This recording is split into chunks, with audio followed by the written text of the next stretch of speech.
Most American homeowners spend somewhere between $200 and $500 per year on lawn care chemicals, hand weeding labor, and replacement seed, specifically aimed at eliminating 10 plants that grow freely across their property.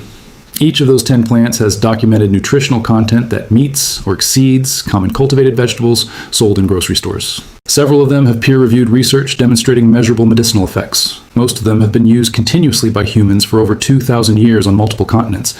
This video is the practical list that Western agriculture spent the 20th century trying to make you forget. If you are new here, subscribe. 1. Dandelion, Taraxacum officinale. The plant most American homeowners spray first, the same plant that Chinese physicians prescribed for over 1,300 years, that Pilgrims brought deliberately on the Mayflower in 1620, and that contemporary peer-reviewed research is examining for type 2 diabetes effects. The leaves contain measurable amounts of vitamin K, vitamin A, calcium, and iron in concentrations that compare favorably with cultivated greens. The roots contain inulin, the same prebiotic fiber that supports gut microbiome function. A 2022 study published in the journal Foods documented that dandelion extract inhibited the formation of advanced glycation and products more effectively than aminoguanidine, the standard pharmaceutical comparison agent. A 2024 study in plants documented alpha amylase inhibitory activity relevant to blood sugar regulation. The transformation of dandelion from medicinal herb to despised lawn weed happened almost entirely between 1945 and 1975, driven by the post-war herbicide industry. We covered the full story in a previous video. For practical use, harvest leaves before flowering for the mildest flavor, roots in autumn for the highest inulin content, and never harvest from chemically treated lawns. 2. Purslane, Portulaca oleracea. The succulent, low-growing weed that creeps across vegetable beds and sidewalk cracks. Mahatma Gandhi specifically encouraged his followers to eat purslane during the Indian independence movement as part of his food sovereignty philosophy. The plant contains the highest concentration of omega-3 fatty acids documented in any leafy green vegetable on Earth. A 2002 paper by Artemis Simopoulos at the Center for Genetics, Nutrition, and Health documented alpha-linolenic acid concentrations in purslane roughly 5 times higher than cultivated spinach. A 100-gram serving contains 194 milligrams of potassium, 68 milligrams of magnesium, 22 milligrams of vitamin E, nutritional density that exceeds most cultivated salad greens. A 2022 study published in Marine Drugs documented that selenilated polysaccharides from purslane-induced apoptosis in human colon cancer, HCT116 cells under controlled laboratory conditions. This is preclinical research, not a treatment claim. But the bioactivity is documented. Identification: fleshy, paddle-shaped leaves, reddish stems, clear watery sap when stems are broken. The toxic lookalike is spurge, which produces white milky sap when broken. We covered the full story in a previous video. 3. Stinging nettle, Urtica dioica. The tall plant covered in fine hairs that deliver a painful sting on contact. That same plant, when cooked, dried, or steeped as tea, becomes one of the most protein-dense leafy greens on the planet. A 2016 study published in Food Science and Nutrition documented dried nettle leaf at 33.8% crude protein by weight, substantially higher than wheat or barley flour. The plant contains 30% of dry mass as protein with all essential amino acids. It is rich in iron, calcium, vitamin A, vitamin C, and a substantial profile of polyphenol antioxidants. Multiple clinical studies have documented effects in benign prostatic hyperplasia, allergic rhinitis, and arthritis pain. A 2022 review in Helion synthesized data from over 30 studies on nettle's nutritional and pharmacological applications. The sting comes from histamine, formic acid, and other compounds in the hollow hairs of fresh leaves. Cooking, drying, or even thoroughly crushing the leaves neutralizes the sting completely. For practical use, wear gloves when harvesting young spring shoots, blanch in boiling water for 30 seconds, and use the cooked leaves as you would spinach, in soups, pestos, lasagna fillings, or savory pies. The plant grows abundantly across most of North America, particularly in moist, nitrogen-rich soils. 4. Broadleaf plantain, Plantago major. The flat rosette of oval-ribbed leaves that grows in lawns, sidewalk cracks, and the most compacted soil in your yard. This is the plant with the strongest peer-reviewed clinical evidence on this entire list. A 2022 case control study published in the journal Evidence-Based Complementary and Alternative Medicine compared Plantago major extract ointment to 1% silver sulfatazine, the standard pharmaceutical treatment for second-degree burns. The plantain ointment produced complete wound healing in 11.7 days. The pharmaceutical comparison produced healing in 13 days. The natural plant extract performed slightly better than the standard hospital burn medication. A A 2021 clinical trial documented similar wound healing effects in diabetic foot ulcers and pressure ulcers. The active compounds include allantoin, ursolic acid, oleanolic acid, and a profile of mucilaginous polysaccharides that support fibroblast proliferation, the cellular mechanism behind tissue repair. Indigenous communities across North America called this plant white man's footprint because it followed European colonization wherever it spread. For practical use, fresh leaves can be applied directly to insect bites, minor cuts, and burns. Crush briefly between fingers, press onto the affected area. The mucilage is released within seconds. The plant is also edible. Young leaves in salads, older leaves cooked like spinach. Identification is reliable. Look for a flat rosette of oval leaves with parallel ribs running lengthwise. 5. Lamb's quarters, Chenopodium album. The tall plant with diamond-shaped leaves and a characteristic white powdery coating on the underside of young leaves. Indigenous communities and European populations have eaten lamb's quarters as a leafy green for thousands of years. The plant is known in India as bathwa and forms the base of traditional Punjabi saag preparations. Nutritionally, lamb's quarters delivers iron, protein, calcium, vitamin C, vitamin A, B-complex vitamins, and phenolic antioxidants in concentrations that compare favorably with cultivated spinach. A comprehensive 2025 review in the journal Future Foods documented its applications in human nutrition, livestock feed, and pharmaceutical research. There is one critical safety consideration. Lamb's quarters contains substantial concentrations of oxalic acid, up to 30% by weight in mature leaves. Cooking the plant in water and discarding the cooking water removes a significant portion of the oxalates. For people with kidney stone history, gout, or oxalate sensitivity, limiting consumption is appropriate. For most people, moderate cooked consumption is well tolerated. The plant also accumulates nitrates from soil. Do not harvest from heavily fertilized agricultural fields. For practical use, harvest young leaves and growing tips, boil briefly, and use as you would spinach in any cooked application. The seeds are edible as a quinoa-like grain when properly processed. 6. Burdock, Arctium lapa. The tall plant with massive heart-shaped leaves and clinging burr seed heads that stick to clothing and animal fur.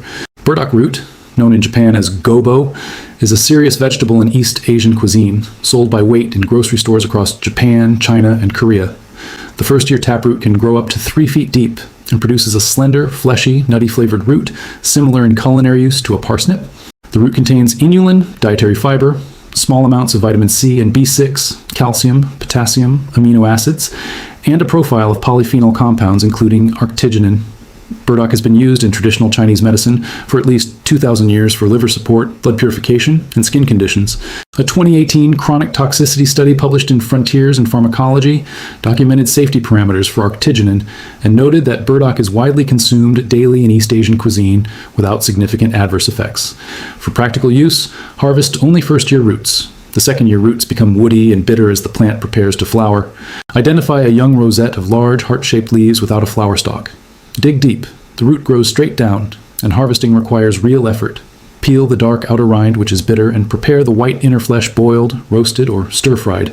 The classic Japanese preparation, Kinpira gobo, combines julienned burdock with carrot, soy sauce, and sesame oil. 7.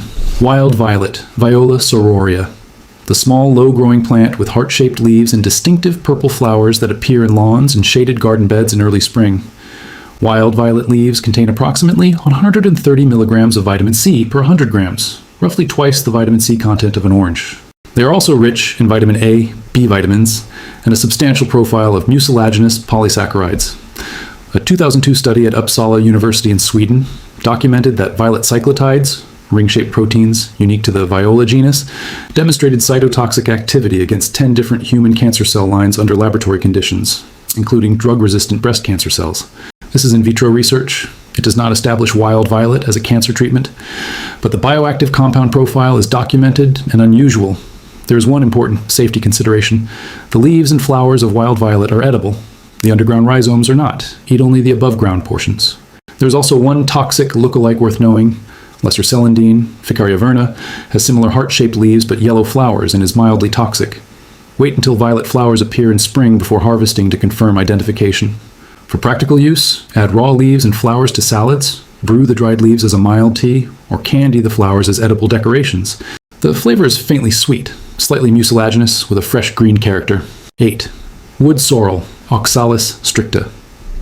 the small clover-like plant with 3 heart-shaped leaflets and tiny yellow flowers that grows in lawn cracks, garden beds, and shaded paths. Wood sorrel is widely confused with clover, but the two are botanically unrelated. Clover has rounded oval leaflets. Wood sorrel has distinctly heart-shaped leaflets with a visible crease down each lobe. The plant has a bright lemony flavor that comes from natural oxalic acid in the leaves, the same compound found in spinach, rhubarb, and kale. It contains measurable vitamin C and has been used historically by sailors in rural communities as a fresh source of ascorbic acid. The traditional name, sourgrass, captures the flavor accurately. There is one important safety consideration. People with kidney stone history, gout, rheumatoid arthritis, or oxalate sensitivity should limit consumption. For most healthy adults, small amounts in salads and as a flavoring are well tolerated. The Andean species, Oxalis tuberosa, called OCA, produces edible tubers and is the second most widely cultivated tuber in the Andes after potato. For practical use, add small amounts of the lemony leaves to salads, sandwiches, or as a garnish on fish dishes. The flavor is distinctive and pairs particularly well with rich, fatty foods. The flowers and seed pods are also edible. 9. Chickweed, Stellaria media. The small sprawling plant with tiny white star-shaped flowers and pairs of small oval leaves that grows during cool weather across nearly every American state. Chickweed earned its English name because chickens enthusiastically eat the plant when given access. Sailors used chickweed as a scurvy preventative during long ocean voyages when citrus fruits were unavailable. The plant contains vitamin C, vitamin A, B-complex vitamins including thiamine, riboflavin, and niacin, magnesium, iron, calcium, zinc, and a substantial fiber content. Modern peer-reviewed research has documented antiviral activity against hepatitis B in cell culture studies, hepatoprotective effects in animal models, and traditional applications for skin conditions, including itch, eczema, and minor wounds. The flavor is exceptionally mild, faintly nutty with no bitterness, making it one of the most palatable wild greens for first-time foragers. There are some safety notes. Chickweed contains small amounts of saponins. Most reference sources note it is safe in normal food quantities, but very large medicinal doses may produce side effects. Stick to culinary amounts rather than concentrated medicinal preparations. For practical use, harvest the entire plant, stems, leaves, flowers, in spring or fall during cool weather. Add raw to salads, toss into stir-fries at the last minute, or blend into pesto with garlic and olive oil. The plant disappears in summer heat and returns in autumn. 10. Mallow, Malva neglecta. The small ground-hugging plant with rounded scalloped leaves and small pink-purple flowers that grows in disturbed soil, garden edges, and gravel driveways. Mallow has been a staple food across the Mediterranean, Middle East, and South Asia for over 2,000 years. The Egyptian dish molokia, the Italian malva preparations, and Turkish ebigumeci recipes all use closely related malva species in soups, stews, and traditional medicines. The plant is rich in vitamin A, vitamin C, calcium, iron, and a distinctive mucilaginous polysaccharide content that gives mallow its characteristic soft, slightly slippery texture when cooked, similar to okra. That same mucilage has traditional applications for soothing digestive irritation, sore throats, and inflammatory conditions of the urinary tract. A 2018 review in Industrial Crops and Products synthesized data on mallow's nutritional and pharmacological properties and noted its potential as an underused functional food. The seeds are also edible, small round green discs called cheeses by foragers because of their resemblance to wheels of cheese. They have a mild nutty flavor and can be eaten raw. For practical use, add young leaves to soups and stews where the mucilage acts as a natural thickener. Cook briefly to retain the soft texture. The plant is exceptionally mild, which makes it suitable as a primary cooked green rather than just a flavoring. Harvest from areas without herbicide treatment. The plant grows for most of the spring, summer, and autumn in disturbed soils across most of North America. If you have a yard, 9 of these 10 plants are almost certainly already growing somewhere on your property. You have been paying to remove them or stepping over them every morning for years. Subscribe if you want more videos like this, specific plants, specific uses, and the history of how each one was quietly pushed out of mainstream American food culture.